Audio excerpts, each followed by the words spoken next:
교통사고 났을 때 경찰이 조사를 하잖아. 근데 그 경찰 조사 내용에 불만이 있을 때 이의 신청을 하는 절차가 있거든. 그거에 대해서 좀 얘기를 하려고 그러는데, 경미한 사고들 같은 경우에 과실 비율에 대한 그 분쟁이 되게 많거든. 나도 교통사고 전문으로 이제 변호사를 하고 있다 보니까 지인들한테 이거에 대한 상담을 전화를 되게 많이 받아요. 뭐 예를 들면 차선을 변경하다가 서로 부딪혔는데 저쪽이 뭐 자기는 잘못이 없다고 한다. 이거 어떻게 해야 되냐 뭐 이런 거 있잖아.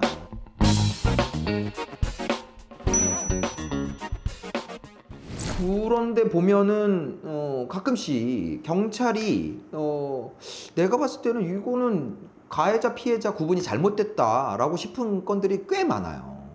꽤 많은데 일단 기본적으로는 그렇게 있는 접촉사고들이거든. 접촉사고들은 손해가 그렇게 크질 않아요. 그러니까 다투는 금액이 크지 않다는 거지. 예를 들어서 내 차 수리비가 한 1,000만 원 나왔다고 생각을 해보면 과실 비율을 갖고 싸우는 게 보통은 10% 남짓이에요. 7대 3이냐 6대 4냐 갖고서 막 싸우는 경우가 많아. 그러면 가만 계산을 해보면 그 10%를 더 받느냐 덜 받느냐에 따라서 오고 가는 금액이 한 100만 원 정도인 거야. 수리비 1,000만 원 나왔을 때.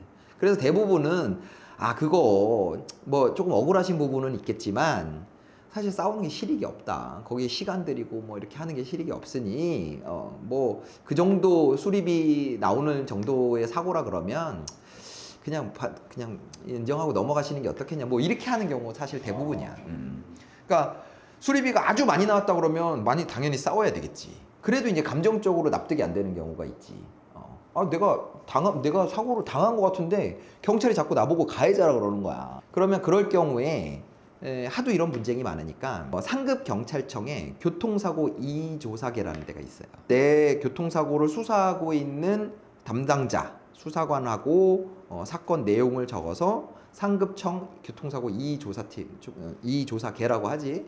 그쪽에다가 이제 이 신청서를 넣는 거야. 내가 왜 그런지 모르겠는데 경찰 내부적으로는 이 교통사고에 대해서 초기에 수사를 담당한 사람이 가해자 피해자를 정하잖아. 그러면 이거를 바꾸는 게 굉장히 어렵더라고. 담당한 수사관을 설득을 해서 그거를 바꿔본 적이 없어.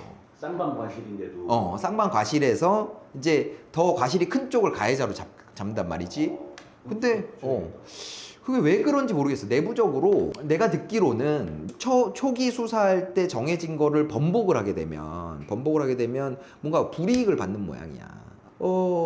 거의 병적으로 거절을 하더라고. 그러니까 담당 수사관한테 가서 아무리 막 이건 이렇게 하니까 이거 이쪽이 가해자 아니냐 막 이렇게 아무리 설득을 해도 이거 잘 안 돼요. 그래서 그런데 애쓰기보다는 차라리 이의 신청 절차를 알아보는 게 빠르다는 거지. 근데 이의 신청, 내가 얼마 전에도 이제 그 고등학교 선배님이 너무 억울하다고 하면서 이제 이의 신청을 좀 해달라 그러는데, 사실 또 이거 또 딜레마가 뭐냐면 다투는 금액이 크면 변호사를 선임해서 이의 신청을 바꾸는 게 되게 의미가 있어요. 근데 수리비 얼마 안 나온 사건에 변호사 선임해가지고 이의 신청까지 해가면서 가피해자를 바꾸는 게 사실 실익이 없단 말이야, 경제적으로는. 내 감정은 풀 수 있겠지만. 그러다 보니까 이제 그분도 이제 내가 이제 그렇게 얘기했지. 이거를 하신다 그러면 직접 하셔야 될 텐데 변호사 비용 들여서 하실 만한 수리비는 아니고, 그러면 직접 하셔야 될 텐데 이거 시간 들이고 해가지고 가피해자 바꾼다고 해서 뭐 금액 차이가 얼마나 나겠습니까? 뭐 이렇게 말씀을 드렸었거든. 근데 아무튼 너무 하도 부탁을 하시길래 조금 받고 이제 해드렸어요. 해드렸는데 요번 건 같은 경우에는 올라가자마자 경찰 쪽에서 연락이 왔어. 의견 수용하겠다. 가피해자 변경하겠다. 이렇게. 그래서 그런 케이스도 있었고, 그리고 이제 이의 신청을 하면 다시 이런 이의 신청이 들어왔으니까 다시 조사를 해봐라. 다시 조사를 해서 보고를 올려라. 뭐 이렇게 하거든. 그러면 그 담당하던 수사관이 다시 한번 검토를 하고 의견을 올리는 방식으로 그렇게 하기도 하고. 그래서 그 교통사고가 났을 때 이 가피해자 구분은 사실 어떤 의미가 있냐면 누가 과실이 더 많냐에 대한 표시가 돼요. 이런 경우도 있잖아. 가벼운 접촉사고 같은 경우는 경찰에 신고 안 하고 그냥 합의하고 끝나는 경우도 있어. 합의하고 끝나는 경우도 있는데 그 현장에서는.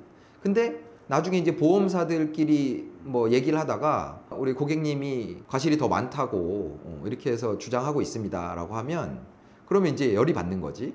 그러면 그때 이제 경찰에 신고를 하는 경우도 있거든. 경찰에 신고를 해서 경찰이 가피해자를 구분해 주면 그러면 일단 사고에 더 큰 책임이 있는 사람이 어느 정도 정해지는 거거든. 근데 이게 또 뭐 경찰들 입장에서는 되게 중요치 않은데 일거리를 늘리는 그런 사건 중에 하나거든. 왜냐면 중대과실이 아니잖아. 12대 중대과실이 아닌 사고 같은 경우에는 형사 입건 사안이 아니에요. 그러니까 경찰 입장에서는 뭐 기소할 것도 아니고 송치할 것도 아닌 사건을 근데 들어오면 안 해줄 수는 없는 거야. 그러면 교통사고 사실 확인원이라는 걸 만들어줘야 되거든. 그림 그려가지고 이제 민사적인 문제에서 과실 비율을 정하는데 막 자꾸 쓰이고 그러니까 경찰 내부적으로는 자꾸 자기들 과실 민사적인 문제 해결을 위해서 경찰에 신고해가지고 일을 늘리니 아예 이제 내부적으로 가피해자 구분을 하지 말아라. 하지 말고 이제 교통사고 사실 확인원이라는 걸 보면 이제 샵 해가지고 1번, 샵 해가지고 2번 뭐 이렇게 이제 차를 표시를 해요. 보통 샵 1번으로 표시되는 차가 가해자예요.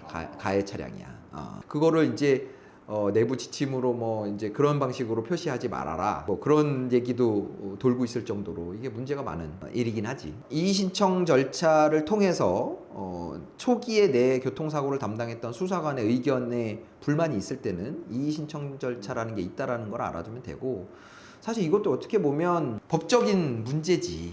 법적인 절차라고 볼 수 있지. 그러니까 변호사의 도움을 받는 게 뜻을 이루는데 도움이 되겠지만 그렇게 이제 실익이 그러니까 돈이 드는 문제잖아. 그래서 뭐 행정사나 법무사를 통해서 이런 이의신청 서류만 작성을 해가지고 본인이 접수하는 경우도 있는 것 같긴 하더라고. 근데 사실 제대로 할 거라 그러면은 변호사를 써서 하는 게 좋지.